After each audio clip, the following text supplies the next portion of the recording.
폴이 단호한 경고이자 최후 통첩을 마치고 일어났을 때 나는 여전히 그가 잡고 있던 내 손을 따라 아무 말 없이 일어났다. 천천히 결정해도 돼요. 아직 시간 많아요. 집은 결정되었고 이사 날짜는 3월 20일 전후가 될 거라고 했으니 지금으로부터 2달 정도의 시간이 남았다. 내가 처음 봤던 집으로 바로 결정되었던 건 아니고 폴의 설득으로 나중에 한 집을 더 보기는 했지만 우리 둘 다 첫 집이 좀 더 아늑하고 밝아서 좋다는데 의견이 모아졌다. 자기가 나랑 살지 않겠다고 해도 나는 괜찮아요. 나는 어쨌든 자기 집 근처로 이사를 할 생각이었으니까. 내가 같이 살자고 압박한다고 느끼지만 않으면 좋겠어요. 물론 나는 폴과 함께 살고 싶었다. 이제 헤어지는 것도 싫고 늘 함께 있고 싶었으니까. 하지만 남자와 함께 산다는 것, 살다가 헤어질 수도 있다는 것이 내가 겪어내야만 했던 이혼과 다를 게 없다고 느껴져서 부담스러워지는 마음은 어쩔 수가 없었다. 같이 살게 되면 우리는 어쨌든 한창 서로가 좋은 시기였으니 잠깐은 꽁냥꽁냥 재밌게 살 수도 있겠지만 과연 그 마음이 언제까지 유지될 수 있을지도 나는 걱정이었다. 그냥 살아버려요. 정윤의 해답은 명쾌했다. 정윤 자신이 얼결이긴 했지만 우재와 함께 살고 있기도 했으니 쉽게 할 수 있는 말이 아닐까? 나는 의심을 담아 눈을 찌푸렸다. 결혼 생활 해봐서 알잖아요. 힘들기도 하고 좋기도 하고 그런 건 어쩔 수가 없는데 일단 살아봐야 그 사람 자체를 알 수 있는 건 사실이니까. 전 남편과 결혼해서 마침내 함께 살게 됐을 때 나는 남편과 함께라는 것보다는 부모가 있는 집에서 벗어났다는 것 자체로 홀가분한 기분이었다. 어쨌든 내 부모는 나를 사랑하지 않았지만 내 남편은 나를 사랑한다고 믿었으니까. 하지만 생활은 생활이었다. 남편이 혼자 자취 생활을 오래 했다는 걸 알았기에 더 수월하게 살 수 있지 않을까 하는 희망은 너무 금방 허황된 것이라는 게 밝혀졌다. 남편이 혼자 살 때도 집은 그저 잠이나 자고 옷이나 갈아입는 공간이었고 빵을 만드는 건 좋아했지만 요리나 살림에는 관심이 아예 없었다.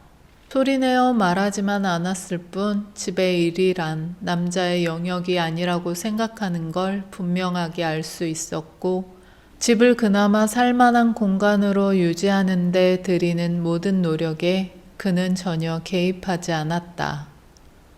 내가 하지 않으면 개수대에 설거지거리가 쌓이고 뒤집어진 양말이 집안 곳곳에 흩뿌려져 있고 쓰레기 봉투 한 번 들고 나가는 법이 없었다. 이 남자가 한때 내게 그토록 자상하고 내 모든 걸 받아들이겠다고 약속한 남자가 맞긴 한 건지 나는 신혼 초 매일 밤 남편의 코 고는 소리를 들으며 누워서 속을 끓였다. 결국 편해진 건 모든 걸 포기하고 난 후였는데 그게 진짜 편해진 건지 그냥 스트레스나 받지 말자고 스스로를 다독이게 된 건지는 아직도 잘 모르겠다. 아마 폴도 그렇겠지?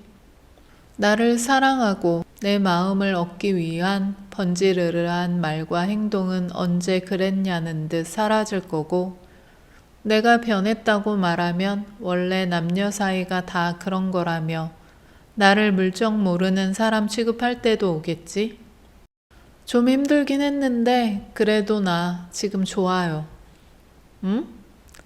나는 정윤이 커피를 들이켜며 우재를 생각하는 것처럼 셀쭉하게 웃는 걸 보았다. 뭐가 좋은데?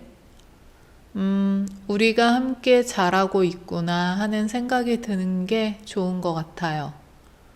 뻔하게도 늘 함께라 든든해서 좋다고 할 줄 알았던 나는 정윤의 다음 말을 기다리게 되었다. 우리 둘 다 잘 모르는 사람과 살아보는 건 처음이잖아요. 그게 매일 너무 신기해요. 불과 몇 달 전까지만 해도 세상에 존재하는지도 모르는 사람과 알게 되고 함께 살게 됐다는 게, 우리는 또 너무 다르게 살아와서 서로가 모르는 사실에 대해 알려줄 수도 있고, 세상에는 내가 아는 삶이 아닌 다른 인생도 많구나 싶은 것도 새삼스럽고요. 나는 정윤의 말에 바로 맞장구를 칠 수가 없었다.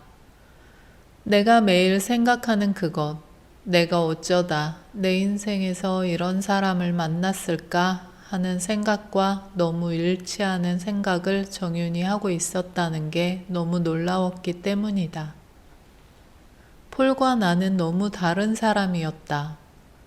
가정환경이나 살아온 인생, 만났던 사람들, 한때나마 머물렀던 공간마저 우리는 거의 겹치지 않았다. 만약 쿠팡이 아니었다면 우리는 살아가면서 절대 만날 일이 없었을 사람들이었다. 아마 어딘가 사람 북적이는 길에서 우연히 스쳐 지나가는 일이 있더라도 우리가 서로를 알아보거나 눈여겨보는 일조차 없었을 것이다. 우리는 대체 왜 만났을까? 왜 서로의 손을 잡게 됐을까?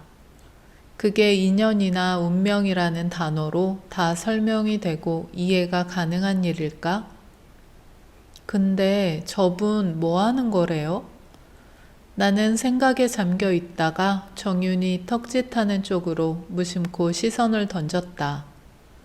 휴게실 입구 쪽에 앉은 두 사람이 보였는데 한 사람은 선영이었고, 선영과 친밀하게 얼굴을 가까이 하고 있는 사람은 불과 얼마 전 식당에서 큰 소동을 일으킨 남자 사원이었다.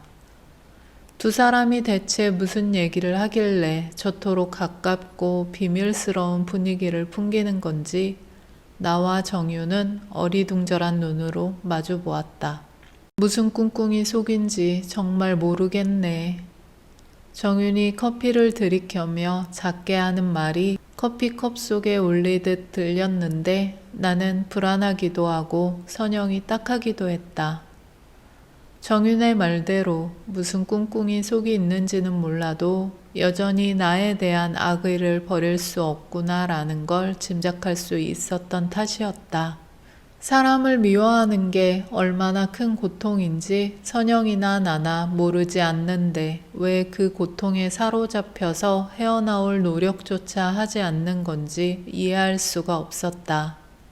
내가 선영의 바람대로 불행해지면 선영이 크나큰 만족감을 느낄 수 있긴 할까? 잠깐은 그럴 수 있겠지만 그 만족감을 바탕으로 선영 자신의 인생을 잘 꾸려나가는 게 가능하긴 할까? 남에게 악의를 품는 사람에게 끝이 있을 리 없었다. 선영이 원하는 건 오직 폐허뿐이었고 폐허에서 만족감을 얻는 사람이 평화를 원할 리도 없다. 결국 선영에게 남는 건 뭘까? 지하에 위치한 식당으로 내려가는데 저절로 깊은 한숨이 터져 나오는 걸 도무지 막을 재간이 없었다. 무슨 생각을 하길래 그래요? 폴이 잡은 손을 당겨서 나를 세우며 물었다. 나는 폴의 목에 답답하게 묶여있는 푸른색의 넥타이를 보며 선뜻 말이 나오질 않았다. 나도 견디기 힘든 자리에 왜 이 사람을 데려왔을까 하는 착잡한 마음을 폴이 당장 이해하지는 못할 거라 나는 폴의 눈을 피하는 것 말고는 할 수 있는 게 없었다. 아무리 생각해도 잘못 온 것 같아요. 그냥 가족 모임이라고 생각해요. 괜찮다니까? 나는 애초에 폴에게 이 모임에 대해 얘기한 것 자체가 문제였다는 생각을 떨쳐내기가 어려웠다.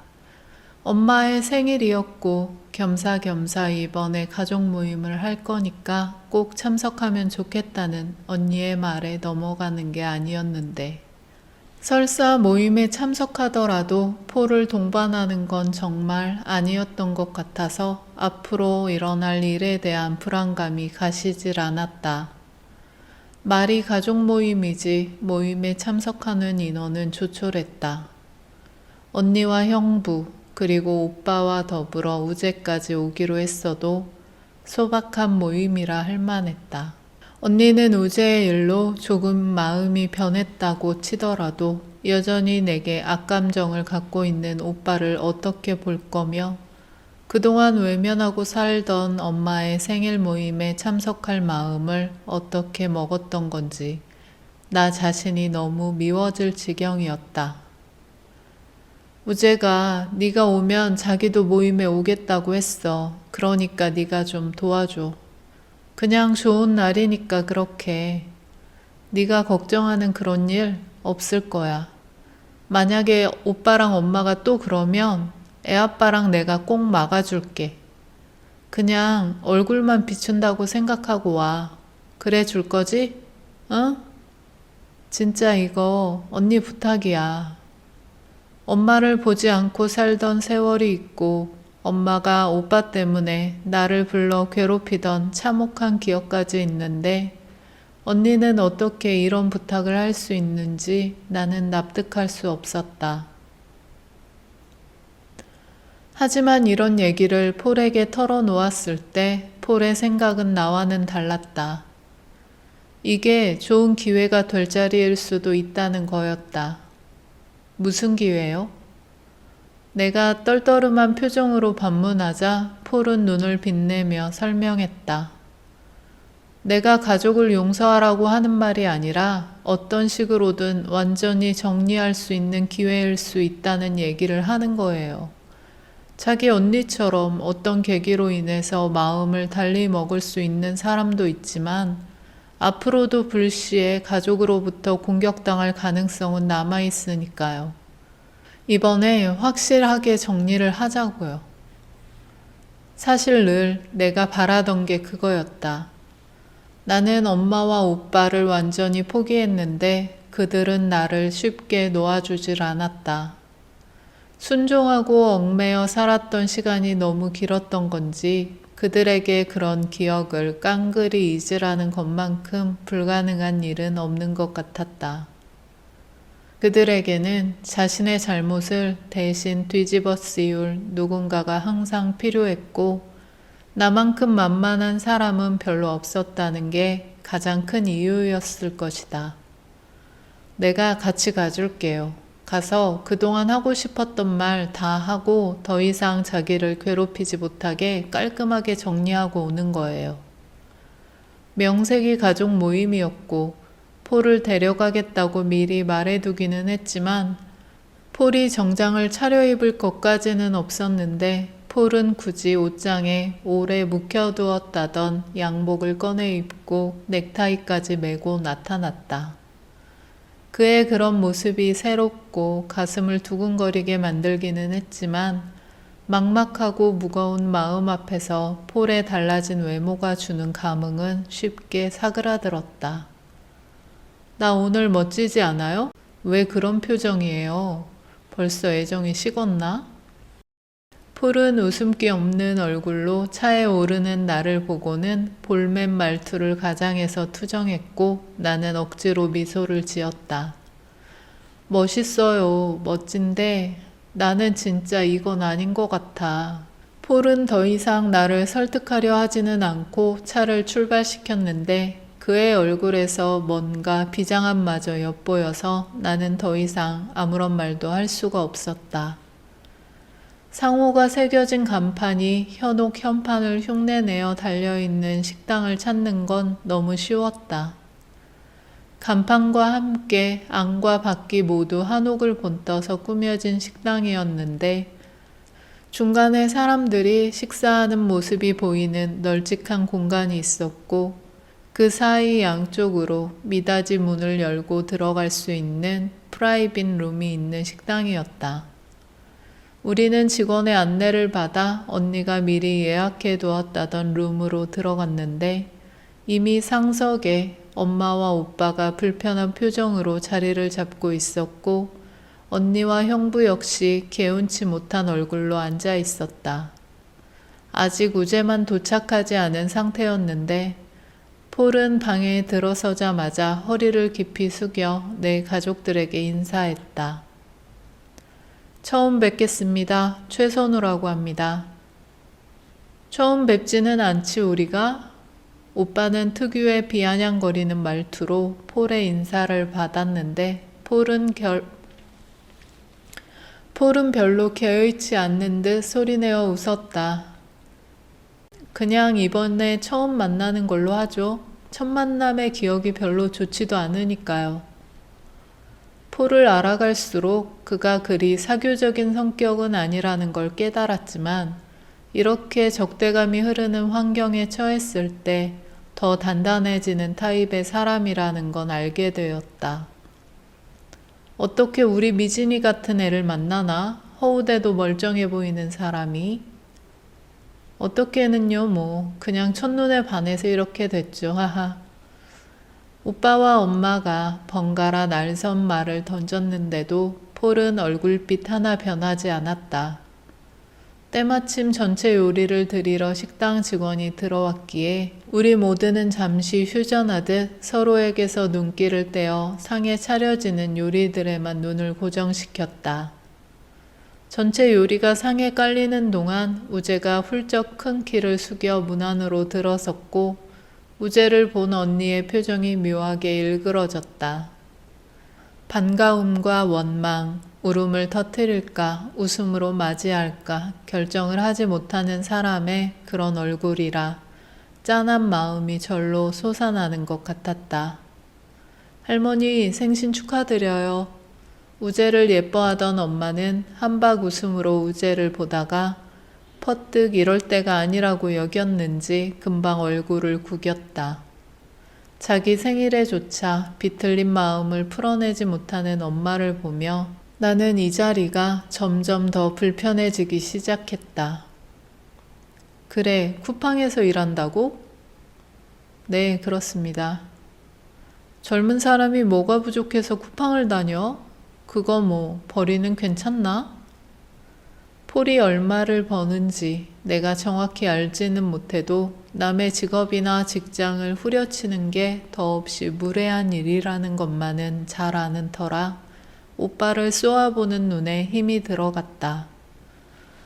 먹고 살만은 합니다. 염려해 주셔서 감사합니다. 삼촌, 이분은 쿠팡에서 관리자라고. 우재가 폴에 대해 뭔가 덧붙이려고 입을 열었지만 폴이 우재의 팔을 잡았다. 어차피 어떤 말을 해도 폴과 나를 싸잡아 낮추는 평가가 달라지진 않을 거였다. 양치는 살아 계시고 아버지는 돌아가셨고 어머니만 계십니다. 그건 우리랑 똑같네. 엄마는 혼잣말인지 우리 모두에게 하는 말인지 모르게 웅얼거렸고 언니는 적극적인 태도로 고개를 주걱거렸다. 부친은 생전에 무슨 일을 하셨고 폴이란 사람 그 자체보다 그의 환경을 더 궁금해하는 관심이 오빠와 엄마가 어떤 사람인지를 잘 말해주는 것 같았다. 게다가 그런 관심은 역시 내가 나처럼 보잘것없는 사람을 만난 게 분명하다는 걸 확인하기 위해서라는 걸 알았기에 나는 혐오감 때문에 내 앞에 놓인 정갈한 음식에 도통 마음이 동하지 않았다. 공직에 계셨습니다. 오, 공직. 우리 아들이 교감 선생님인 건 알지? 네, 알죠.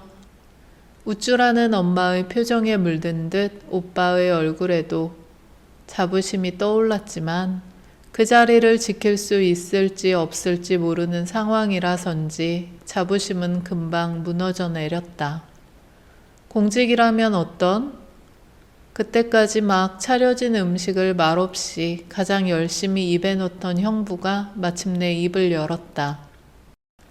중견기업에서 부장으로 오래 머물러 있던 형부는 공직에 대한 열망을 숨김없이 드러내는 편이기도 했다. 교육직 공무원이라고 하면 될 것 같네요. 교육직? 우리 아들처럼 학교 선생님이셨나? 그보다는 정무직에 더 가까운 것 같습니다. 엄마는 무슨 말인지 도무지 알 수 없다는 표정이었고 오빠와 형부도 마주보며 의아한 듯 미간에 주름을 잡았다. 서로를 탐색하는 이러한 대화들이 드문드문 이어지는 사이 넓은 테이블에 코스 요리가 하나씩 나오고 있었다. 엄마는 늘 모든 음식을 한 상에 차려놓고 먹는 걸 좋아했던 것 같은데 이런 코스 요리가 더 있어 보인다고 여기는 건지 폴의 앞이라서 그런 건지 요리가 나올 때마다 별다른 불평 없이 음식을 먹었다.